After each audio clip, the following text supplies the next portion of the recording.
In this demonstration, I'm going to explain what an autoclave is and when you use it.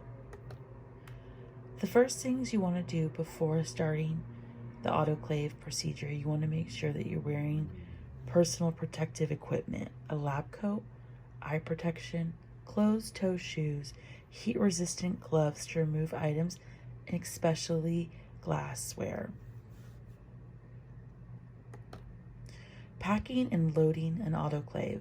Only designated individuals should be allowed to set and or change compartment for the autoclave. Before using the autoclave, check inside for any items left by previous users that could pose a hazard. Clean the strain before loading the autoclave. Always place items in a secondary container. Do not overload or pack bags too tightly, leaving significant room for steam circulation.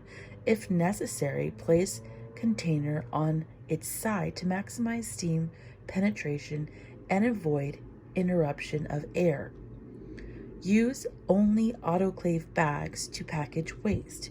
Do not allow bags to touch the inner walls of the autoclave to avoid melting of plastic. Ensure significant liquid is packed with the container of the autoclave bag if dry. Loading.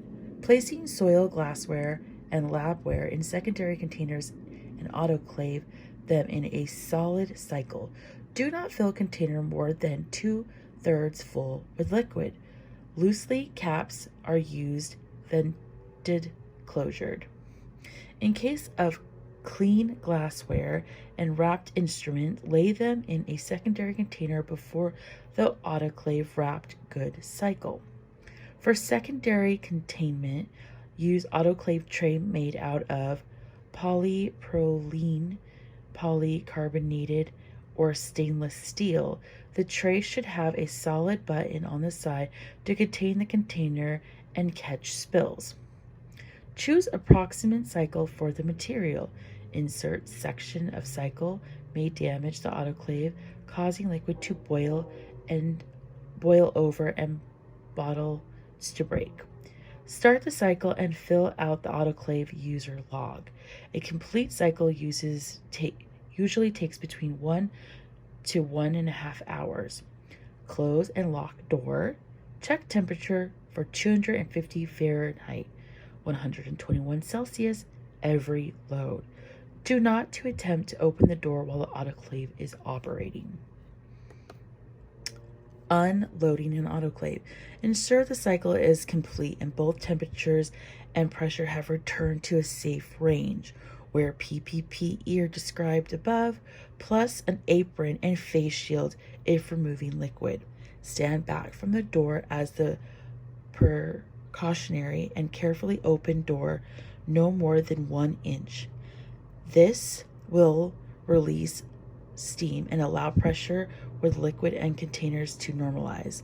Allow the autoclave load to stand for 10 minutes in the chamber. This will allow steam to clear and trap the air to escape from hot liquids, reducing risk to operator.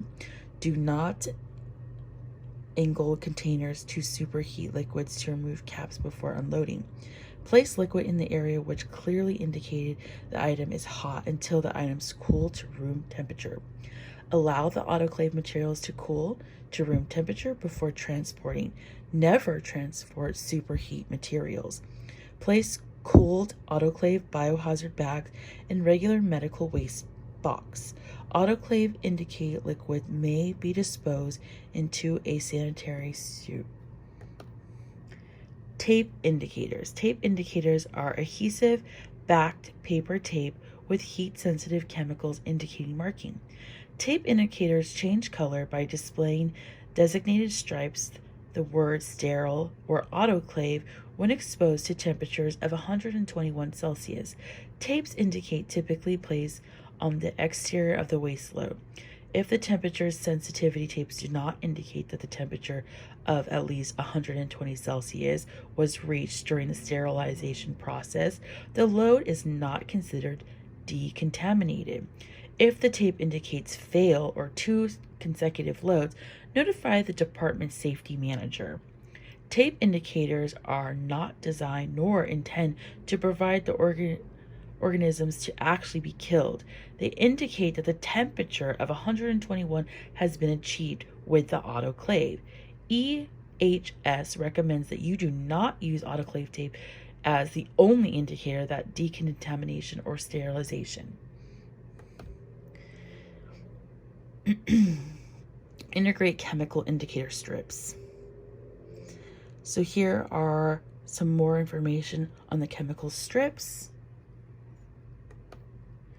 And always make sure that you have make sure that you're recording the autoclave log. An autoclave log contains the following details and should be maintained by all staff members: date, time, operator's name, contact information, laboratory room number, phone number, type of medicals being sterilized in the cycle, temperature, pressure, length of time of load. Thank you. Have a great day.